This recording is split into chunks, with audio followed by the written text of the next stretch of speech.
The move to legalize marijuana in Minnesota took a step forward today. A bill to legalize it passed its first committee today at the Capitol. John Croman is live in St. Paul with details. John?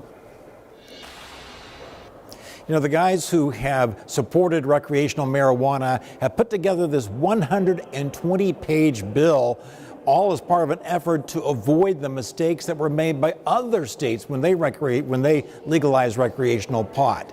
This thing, though, is not going to be a one and done. It's got a long journey ahead of it as it goes through the Capitol. There's no other bill that's gone through as rigorous and complete a process. Democrat Zach Stevenson of Coon Rapids is carrying the adult use cannabis bill this year, which had its first stop in the House Commerce Committee. I mean, we've got 13 committees to go through.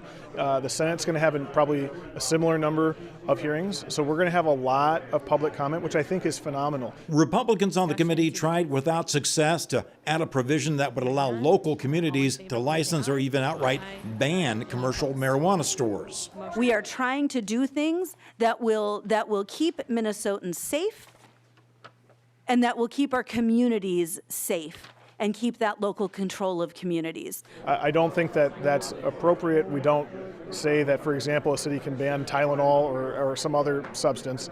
The bill would allow people to carry up to 2 ounces of recreational marijuana. It would allow them to grow their own up to 8 plants. It would also carry a retail tax of 8% in addition to the sales tax, with medical pot being exempted. It would expunge the criminal records of those previously convicted of low-level marijuana crimes and attempt to tilt the scale toward Minnesota businesses. Obviously, there are still some issues to work out with a bill that big. That is a given, that we're going to have to be working on it throughout. The main issue being raised by opponents, including John Hausladen of the Minnesota Trucking Association, was safety. Speeds are up, law enforcement is understaffed, and there are no reliable roadside tests to assess impairment. How can putting more cannabis-impaired drivers on the roadway make that situation better?